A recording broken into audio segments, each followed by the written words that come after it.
La Faro Tláhuac, recinto dependiente de la Secretaría de Cultura de la Ciudad de México y en coordinación con la Red de Faros, presenta.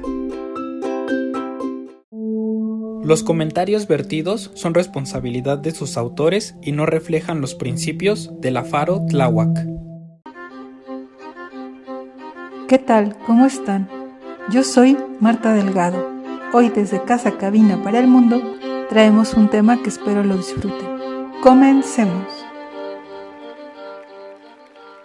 La música es el sonido universal por excelencia. Nacemos con un 90% con aptitudes a la música, que nos lleva a diferentes estados de ánimo, diversión, alegría, concentración y gozo. Es tan infinita, empezando por nuestra infancia. Cuánta cantidad de música apta para conmover e inspirar y llevarnos a mundos inimaginables. Todo es una manifestación de música, con sus respectivos géneros y estilos.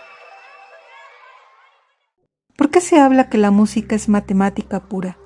Ahí se emplea la armonía con los números. Por ejemplo, hablemos de qué es el sonido.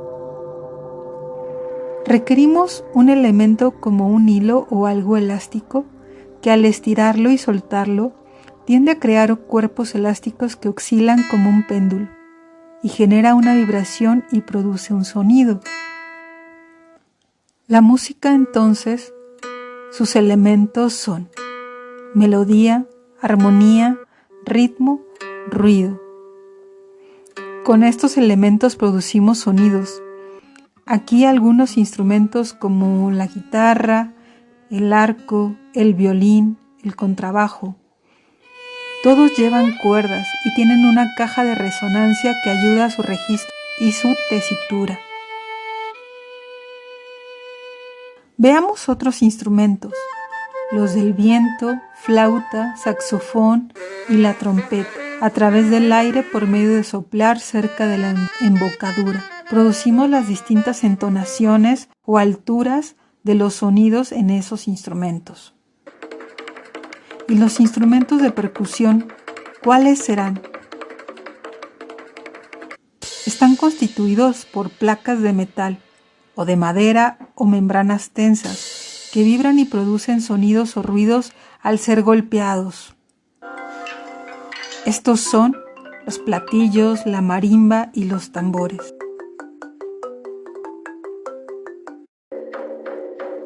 Actualmente nos parece muy natural escuchar una pieza instrumental, una canción, la cantante de moda. Sin embargo, se necesitaron siglos de historia musical. Sabemos que la música y la danza son las artes más antiguas. Fue la primera forma de comunicar por medio del sonido, la fonética y gestos o emanaciones de mímica. Se dice que el ritmo es un elemento esencial como el golpear en sí mismo de manera acompasada con las manos y descubrir el efecto que cautiva la repetición de un movimiento.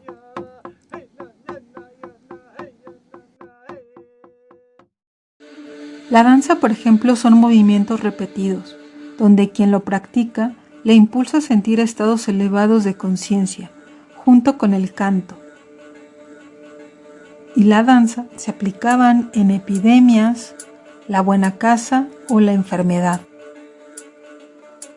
Vamos a adentrarnos en civilizaciones antiguas de cómo era antes la música. Iniciemos por China. Se habla que la teoría está basada en aritmética. Dice la leyenda de Huang Ti, uno de los 5 emperadores míticos músicos como Ling Lung de la China y con otros 2 filósofos chinos, que la música tiene un sistema de 5 sonidos distintos, la llamada escala pentatónica. A través de la caña y diferentes cortes fueron encontrando los sonidos agudos o graves, donde sus notas principales eran la fa, do, sol, re y la, y de ellas obtuvieron 23 sonidos que constituyeron el material sonoro de la teoría musical china. Aquí la octava china está dividida en secciones de 12 semitonos. Esto lo dejo para los músicos expertos, ellos sabrán claramente a lo que se refiere. En la historia de la música de Japón, se habla que la más antigua era la llamada No, era mayormente sonidos y dramas. Con ella expresaban sentimientos que tenían que ver con la comunidad o el grupo social.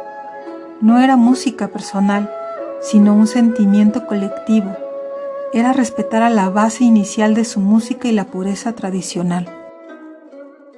La música hindú aquí significaba la armonía del mundo, a través de la filosofía y la religión. Su material sonoro abarca la octava y consta de 22 sonidos. Se dice que un buen músico puede tocar hasta 100 modos diferentes. En Occidente solo se piensa en 2 modos, el mayor y el menor. Sus instrumentos principales son el biná. Son 2 cajas de resonancia y 7 cuerdas de metal. Y también tienen instrumentos de viento parecidos a la flauta o el clarinete. Ahora nos sumergiremos a la música de Egipto, Asia Menor. Poseían instrumentos de las civilizaciones asirio-babilónicas. Como sus instrumentos eran persas, como ejemplo la lira. Poseían instrumentos de cuerda, de viento, de percusión.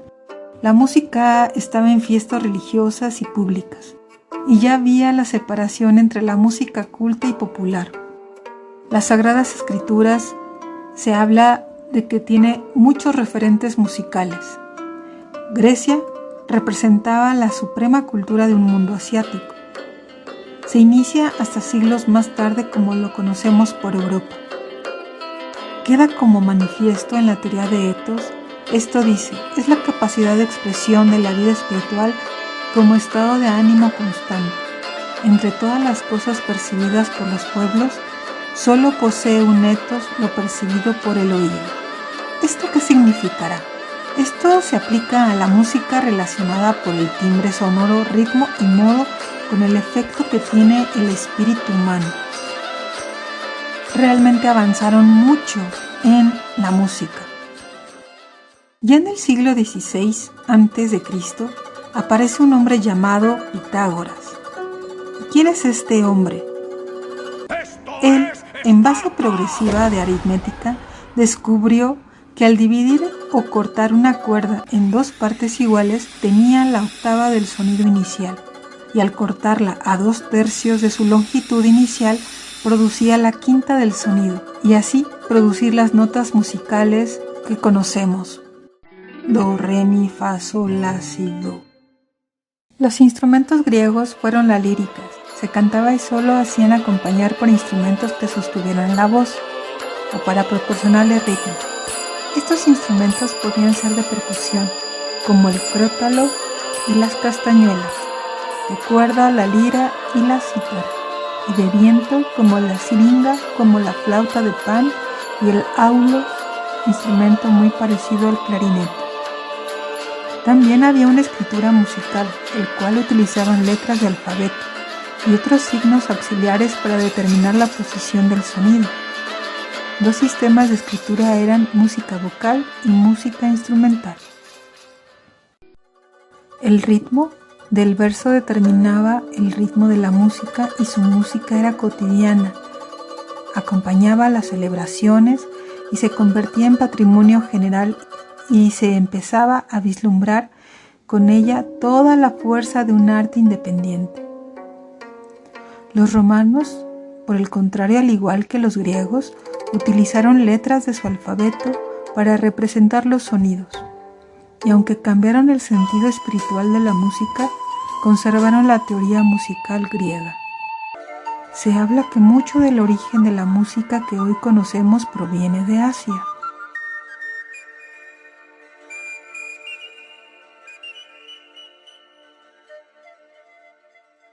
Finalmente nos adentramos a la música de los primeros cristianos, a través de la música romana de la época asociada a la vida pagana y superficial.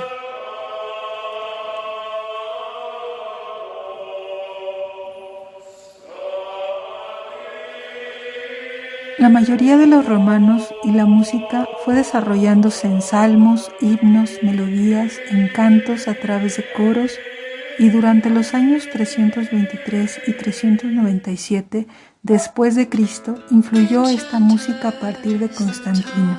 Así se van haciendo nuevas conexiones y redes nueva a la cultura de la música.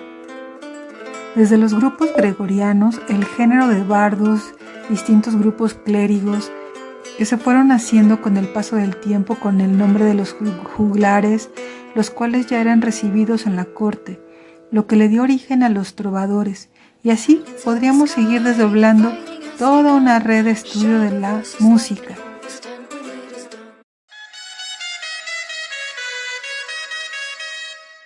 Solo queda la invitación a que sigas escuchando los demás podcasts que mis compañeros de la Faro Tláhuac hemos realizado para ti. Por mi parte es todo, hasta la próxima. La Faro Tláhuac, recinto dependiente de la Secretaría de Cultura de la Ciudad de México y en coordinación con la Red de Faros, presentó